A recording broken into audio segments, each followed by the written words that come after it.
ఎట్లా ఉందమ్మా మరి ఈ ప్రభుత్వాన్ని మీకు న్యాయం చేస్తే నమ్మకం ఉందా? న్యాయం చేస్తుందనే తిరుగుతున్నామండి, న్యాయం చేస్తుందనే ఆశిస్తున్నాము మేము. కానీ ఇంకా మా ఫలితాలు రావట్లేదు. ఇప్పటికైనా ప్రభుత్వం మా యందు కనికరం చూపి మా రిజల్ట్స్ ఇస్తే మా జీవితాలు బాగుపడతాయి, మా పిల్లల జీవితాలు బాగుపడతాయి. మేము 25 ఇయర్స్ నుంచి రెగ్యులర్ నోటిఫికేషన్ లేదండి. 25 ఇయర్స్ చదువుకున్న దగ్గర నుంచి ఎదురు చూసి చూసి చూసి ఎన్నో సంవత్సరాల ఎదురు చూపుల తర్వాత పడిన ఫస్ట్ నోటిఫికేషన్. ఎగ్జామ్స్ రాసినాము, మంచి ర్యాంక్లో ఉన్నామండి. మేము ఇక్కడికి వచ్చిన వాళ్ళందరూ కూడా ఖచ్చితంగా జాబ్లు వచ్చే వాళ్ళమే, అందరం ఫస్ట్ ర్యాంక్లో ఉన్నాము. కానీ ఏం సుఖం అండి, కాంట్రాక్ట్ ఉద్యోగాలు చేసుకుంటా కరోనా టైంలో టీకాలు తీసుకొని ఫస్ట్ మేమే తీసుకున్నాం. హెల్త్ డిపార్ట్మెంట్లో మేమే టీకాలు తీసుకున్నాం. ఎంతోమంది చనిపోయారు కరోనాలో. మా సేవలు ఎంతగానో ఇచ్చాం మేము. అయినా కూడా మా యందు మాత్రం కనికరం లేదు, ప్రభుత్వానికి లేదు. టీఎస్పీఎస్సీ అధికారుల నిర్లక్ష్యం అయితే చాలా ఉందండి. ఇప్పటికైనా ఫలితాలు ఇస్తే మా జీవితాలు బాగుపడతాయని ఆశిస్తున్నాం. ప్రజాభవన్ ముందు ఎన్నిసార్లు వచ్చారమ్మా ప్రభుత్వం ముందు? మేము 10 సార్లు రిప్రజెంట్ చేశామండి ఇక్కడ, 10 సార్లు రిప్రజెంట్ చేశాం ఇక్కడ. అయినా కూడా పట్టించుకోవట్లేదు ప్రభుత్వం.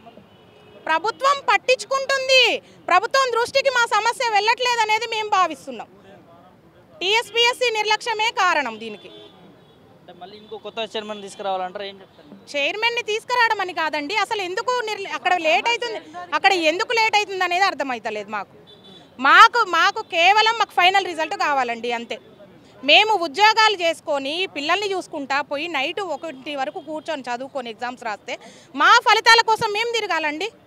చెప్పండి, మా ఫలితాల కోసం మేము తిరగాలా ప్రతి ఒక్కళ్ళ చుట్టూ? 7 సంవత్సరాల నుంచి ఇదే తిరగడం అండి. అవును. ఏంటమ్మా మరి ఇప్పుడు టీఎస్పీఎస్సీ లోపం వల్లనే మీకు ఇలా అన్యాయం జరుగుతుందంటారా? టీఎస్పీఎస్సీ లోపమేనండి, ఖచ్చితంగా టీఎస్పీఎస్సీ లోపమే. అందులో ఉన్న అధికారుల కారణం, బోర్డు మెంబర్స్ గతంలో వాళ్ళు చేసిన అన్నీ తెలియని కావు. వాళ్ళు చేసిన అన్యాయాలు, వాళ్ళు చేసిన ఫ్రాడ్ తెలియనిది కాదు.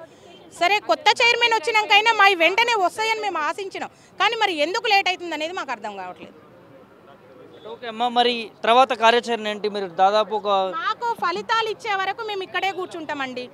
మాకు ఫలితాలు రిలీజ్ అయ్యి మేము వెబ్సైట్లో చూసుకున్నాకనే మేము ఇళ్ళకి వెళ్తాం. మేము అందరం కూడా 200-400 కిలోమీటర్ల దూరం నుంచి వచ్చినాం ఇక్కడ. ఒక్కొక్కళ్ళు మహబూబ్ నగర్, ఆదిలాబాదు, కరీంనగర్, వరంగల్, సూర్యాపేట, నల్గొండ అందరూ వేరు డిస్టిక్ల నుంచి వచ్చినాం. మా రిజల్ట్స్ వచ్చే వరకు మేము టీఎస్పీఎస్సీ ముందే కూర్చుంటాం. ఇక్కడ రిప్రజెంట్ చేసి వెళ్ళి అక్కడ కూర్చుందామని మేము అందరం అనుకొని వచ్చినాము. రిజల్ట్స్ వచ్చే వరకు అయితే అక్కడే కూర్చుంటాం. చెప్పండి అన్న, 7 ఇయర్స్ నుంచి ఒక నోటిఫికేషన్ అనేది ప్రాసెస్లో ఉండడం అనేది చాలా ఇబ్బందికర పరిస్థితి. సో ఏంటి ఇప్పుడు మీకు ఫలితాలు ఎప్పుడు రిలీజ్ కాలేదంటున్నారు? వాళ్ళు ఫలితాలు రిలీజ్ చేస్తామంటున్నారు సార్. మేము దగ్గర ఇప్పుడు కాలేజ్ చెప్పలేరు కానీ ఒక 100 సార్లు తిరుగుంటాం. మేబీ ఇంతమంది గ్యాదర్ కావడం చాలాసార్లు చేసినాం. కానీ రెగ్యులర్గా ఎవరో ఒకరు ప్రజాభవన్కి రావడం కానీ, ఇక్కడికి మన ప్రజా దర్బార్ పెట్టినప్పటి నుంచి ఇక్కడ రావడం కానీ, టీఎస్పీఎస్సీకి అయితే ఇంకా రెగ్యులర్గా వెళ్తున్నాము. కానీ వాళ్ళు ఇదిగో వస్తుంది అదిగో వస్తుంది అని చెప్పేసి కాలయాపన చేస్తున్నారు సార్. ఇది ఖాళీ మాకు ఇచ్చేది ఫైనల్ లిస్టే అండి. మేము 25 సంవత్సరాలు వచ్చిన ఏకైక నోటిఫికేషన్. కరోనా టైంలో మేము 20 డేస్ ఇబ్బంది పడ్డాం సార్. ఆ టైంలో మాకు 2 టైమ్స్ కరోనా వచ్చింది. చావు బతుకుల మధ్య ఉండి లాస్ట్కి పోరాడి లేచి వచ్చినాం సార్. నా ఏమంటారు, భూమి మీద నూకులు ఉన్న కానీ నేను బతికి బట్టగట్టినా నేను అనుకుంటున్నా. మాకు వచ్చిన ఈ ఏకైక నోటిఫికేషన్లో ఖాళీ మా సెలక్షన్ లిస్ట్ వస్తే ఇది పెట్టేసి అందరికీ ఉద్యోగాలు వస్తాయి సార్. దీంట్లో 325 మంది ఉన్నారు. దీంట్లో అందరూ సెలెక్ట్ అయ్యే వాళ్ళే 100% మేము కాల్ చెప్పలారిగా తిరుగుతున్నాం.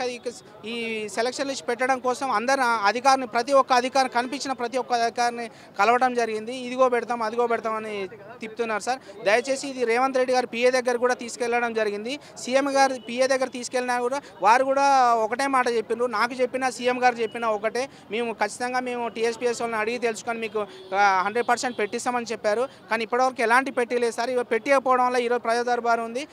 దీని ద్వారానే మీ మీడియా మిత్రుల ద్వారా సీఎం గారి దృష్టికి వెళ్తుందని మేము అనుకుంటున్నాం సార్. ఫార్మసీ వాళ్ళది అయిపోయింది, ఫిజియోథెరపిస్ట్లది అయిపోయింది, స్టాఫ్ నర్స్ అయిపోయి అందరికీ ఇచ్చారు సార్. అందరికీ రేవంత్ రెడ్డి గారి చేతుల మీదుగా ఇవ్వడం జరిగింది.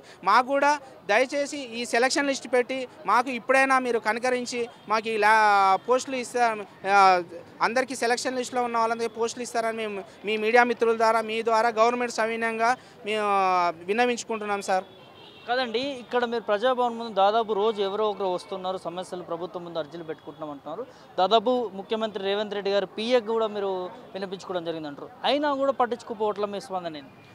వారు ఏమంటున్నారంటే టీఎస్పీఎస్ వాళ్ళకి మేము కాల్ చేస్తున్నామండి, కాల్ చేసినా వాళ్ళు 1 వీక్లో పెడతామని చెప్పేసి వాళ్ళ దగ్గర నుంచి ఇదే సమాధానం వస్తుంది సార్. చైర్మన్ గారిని ఒకరోజు వాళ్ళు అక్కడి నుంచి లాస్ట్ వీక్ కూడా కలవడం జరిగింది. చైర్మన్ గారు కలిసి మీకు ఒక 1 వీక్లో పెట్టేస్తామని చెప్పినారు. కానీ ఆ 1 వీక్ కాదు సార్, ఇప్పటికి 20 days అయింది అక్కడ కలిసిన తర్వాత కూడా రాలేదు. అందువల్ల మేము ఈరోజు ఇంతమంది రావడానికి అందరం అనుకొని వచ్చాం సార్. మేము శాంతియుతమైన నిరసనే తప్ప మేము దీంట్లో ఎలాంటి ధర్నాలకు కానీ ఎలాంటి తావులేదు సార్. మేము శాంతియుతంగా చేస్తున్నాం. మాకు దయచేసి మా ఉద్యోగాలు మాకు ఇప్పియండి. మేము అందరం 50 years 45 నుంచి 50 years వయసు పడిపోయి ఉన్నాం సార్. అందరికీ బీపీలు షుగర్లు ఉన్నాయి.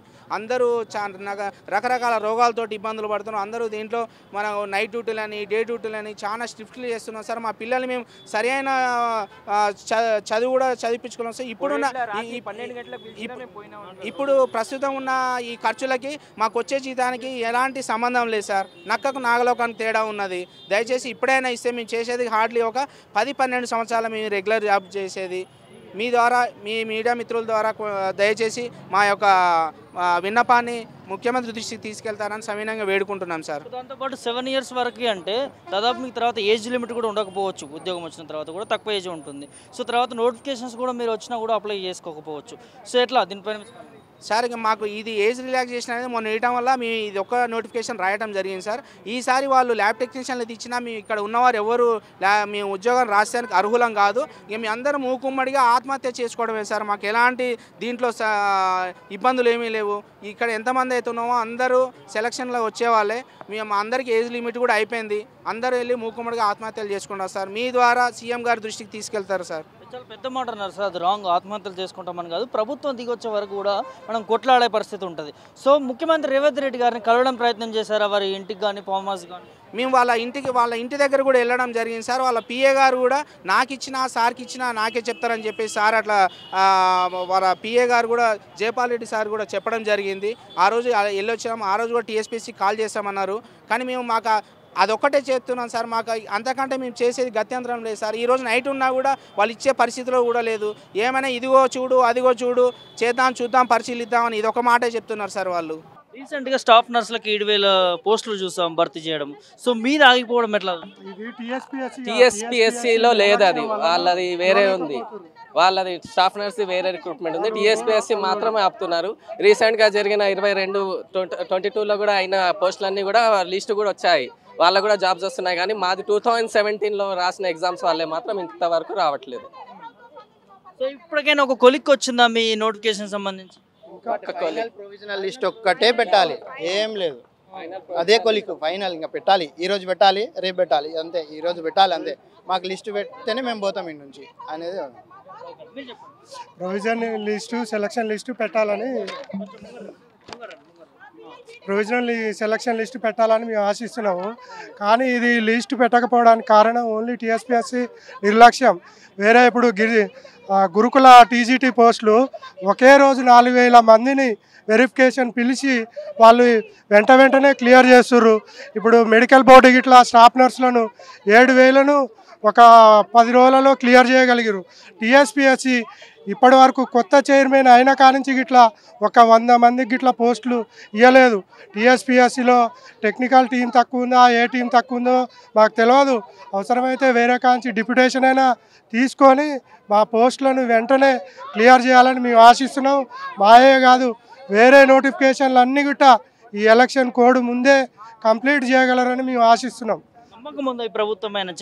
ప్రభుత్వం పైన నమ్మకం ఉన్నది. కానీ టీఎస్పీఎస్సీలో ఒకసారి ఏమన్నాడు, టెక్నికల్ ఆయన ఒక్కడే ఉన్నాడు అంటాడు. మరి ఒక్కడే ఉంటే మరి ఇవన్నీ క్లియర్ చేయాలంటే ఆడన్నీ జామ్ అయినాయి. మనం ఒక ట్రాఫిక్ జామ్ అయితేనే వెంబటే క్లియర్ చేపిస్తాం. టెక్నికల్ టీమును డిప్యుటేషన్ అయినా తీసుకొని క్లియర్ చేయాలి, అది చేయరు. రోజు వస్తారు, ఒక ఐఏఎస్, ఒక ఇప్పుడు డీజీపీ, మాజీ డీజీపీ ఉన్నారు. రోజు వస్తారు, కూర్చుంటారు, ఒక 100 పేర్ల 200 పేర్ల ఏదో చెక్ చేస్తారు, దాన్ని ఇంటికి వెళ్ళిపోతారు. మేము పోతే మీరు వెబ్సైట్ ఫాలో కాండి అంతే తప్పించి ఏమీ చేస్తలేదు. టీఎస్పీఎస్సీలోనే నిర్లక్ష్యం ఉన్నది. ఆ నిర్లక్ష్యాన్ని వీడాలని మేము ఆశిస్తున్నాం. దాదాపు 7 years నుంచి నోటిఫికేషన్ రిలీజ్ అవ్వడం జరిగింది. ఇప్పటి వరకు కూడా పూర్తి కాని నేపథ్యం లోపాలు ఏమనుకుంటున్నారమ్మా? అసలు లోపాలు అంటే ఫస్ట్ మాకు చెప్పింది అయితే కోర్టు కేసులు అన్నారండి. కానీ ఆ కోర్టు కేసులు ఎందుకు పడ్డాయి అనేది సరైన కారణం లేదు. ఆ కోర్టు కేసులన్నీ క్లియర్ అయ్యి వెరిఫికేషన్ కూడా పూర్తయింది. 1:3 పూర్తయి కూడా ఇప్పుడు 8 మంత్స్ అవుతుంది. కానీ ఇప్పటి వరకు అయితే ఫలితాలు అయితే విడుదల చేయట్లేదు టీఎస్పీఎస్సీ. మొన్నటి వరకు వెళ్తేనేమో చైర్మన్ రావాలి, బాడీ ఫామ్ అవ్వాలి, కమిటీ మెంబర్స్ రావాలన్నారు. ఇప్పుడు కమిటీ ఫామ్ అయ్యి కూడా 1.5 మంత్ అవుతుంది దగ్గర. అయినా కూడా ఇంతవరకు అయితే అన్ని రిజల్ట్స్ వస్తున్నాయి. గ్రూప్ 4 వస్తున్నాయి, ఇంకా అగ్రికల్చర్ వస్తున్నాయి, మొత్తం అన్ని డిపార్ట్మెంట్లో వస్తున్నాయి. కానీ ల్యాబ్ టెక్నీషియన్లు అయితే రావట్లేదండి. ఎందుకు ఏంటి అనేది అయితే మాకు కారణం మేము వెళ్ళి ఎన్నిసార్లు చైర్మన్ని కలిసినా సరైన కారణం అయితే మాకు చెప్తలేరు. ఇస్తాము తొందరలో ఇస్తాము, 1 వీక్లో ఇస్తాము, 2 రోజుల్లో ఇస్తాము. వెబ్సైట్లో చూసుకోండి, ఈరోజు సాయంత్రం అనే సమాధానం తప్పితే ఇంకో సమాధానం వాళ్ళ నుంచి మాకు రావట్లేదు. అసలు ఎందుకు ఆగుతున్నాయో కూడా తెలియని పరిస్థితిలో మేమున్నాం. 7 ఇయర్స్ అంటే మీరు చాలా ఇబ్బందులు ఎదుర్కొనే పరిస్థితి కనిపిస్తుంది. చాలా ఇబ్బందులు ఎదుర్కొన్నామండి, చాలా ఇబ్బందులు. అసలు చాలా మానసికంగా బాధపడ్డాము, ఆరోగ్యాలు దెబ్బతిన్నాం. 7 ఇయర్స్ నుంచి కూడా మేము తిరుగుతూనే ఉన్నామండి, ఇంట్లో ఖాళీగా కూర్చోలేదు. ఈ ఉద్యోగాలు ఫలితాల సాధన కోసం ప్రతి ఒక్క అధికారిని కలుస్తూనే ఉన్నాం. ప్రతి ఒక్క ఎమ్మెల్యే దగ్గరికి మా రిప్రజెంటేషన్ వెళ్ళింది, ప్రతి ఒక్క ఎంపీ దగ్గరికి మా రిప్రజెంటేషన్ వెళ్ళింది. కొత్త ప్రభుత్వం వచ్చిన తర్వాత చేస్తుందని నమ్మకం ఉందా? దాదాపు నమ్మకం ఉందండి. మేము ఈ ప్రభుత్వంలో ఖచ్చితంగా న్యాయం జరుగుతుంది అని చెప్పేసి మేము కలిసినాము. కానీ ఈ ప్రభుత్వంలో కూడా ఇప్పుడు వచ్చి 2 నెలలు అవుతుంది. ఎదురు చూస్తూ ఉన్నాం తప్పితే మా రిజల్ట్స్ అయితే వస్తలేవు. కొత్త చైర్మన్ నియమించినాక కూడా ఎందుకు ఈ లోపాలు జరుగుతున్నాయి? కొత్త చైర్మన్ని నియమించినాక ఎందుకు జరుగుతున్నాయి అనేది మాకు కరెక్ట్ రీజన్ తెలియదండి. వెళ్తున్నాం, కలుస్తున్నాం, రిప్రజెంట్ చేస్తున్నాం తప్పితే వాళ్ళు కరెక్ట్ సమాధానం చెప్తలేరు. పడ్డప్పుడు మేము 18లో ఎగ్జామ్ రాసినామండి. ఎగ్జామ్ రాసిన తర్వాత రిజల్ట్ వచ్చిన తర్వాత 1:3 పెట్టినారు. 1:3 పెట్టిన తర్వాత వెరిఫికేషన్ అయిపోయినాయి, సర్టిఫికేట్ వెరిఫికేషన్ అయినాక 1 వీక్లో వేస్తున్నామని చెప్పిన రిజల్ట్ ఇప్పుడు వరకు వేయలేరు. పోయి అడుగుతుంటే టీఎస్పీఎస్సీ పోయి అడుగుతుంటే మొన్నటి వరకేమో ఎలక్షన్ కోడ్ వచ్చింది అని చెప్పినారు. ఎలక్షన్ కోడ్ వచ్చిన తర్వాతనేమో చైర్మన్ లేరని చెప్పినారు. చైర్మన్ వచ్చిన తర్వాతనేమో ఇప్పుడు ఎంపీ ఎలక్షన్ కోడ్ వస్తుందని చెప్తున్నారు. ఇవన్నీ ఒకటి చెప్తాను అన్నారు కానీ ప్రొవిజనల్ లిస్ట్ మాత్రం పెట్టట్లేరు. ఎన్ని సంవత్సరాల నుంచి డ్యూటీ చేస్తున్నాము. కోవిడ్లో కూడా మేము డ్యూటీ చేసినాం, నైట్ 24 hours కూడా డ్యూటీ చేసినాము. ఎక్కడ పిలిస్తే నేచర్ క్యూ హాస్పిటల్ పెడితే నేచర్ క్యూ పోయినాం, మైదీపట్నం సరోజినీ హాస్పిటల్ పోతే సరోజినీలో పోయినాము. ఏ టైంలో ఫోన్ చేస్తే ఆ టైంలో నైట్లో పోయి డ్యూటీ చేసినాం. మేము కోవిడ్ డ్యూటీ ఇంట్లో వదిలిపెట్టి మేము సపరేట్గా ఒక్కరే పోయి డ్యూటీలు చేసినాము. అట్లాంటి మేము డ్యూటీలు చేసిన వాళ్ళకి మాకు ప్రొవిజనల్ లిస్ట్ పెట్టడానికి ఇన్ని రోజుల నుంచి ఆలోచిస్తున్నారు. సీఎంకి మేము ఒకటే కోరుకుంటున్నాము, జల్దీ మాకు ప్రొవిజనల్ లిస్ట్ పెట్టి మాకు ఒక న్యాయం చేయాలని కోరుకుంటున్నాము.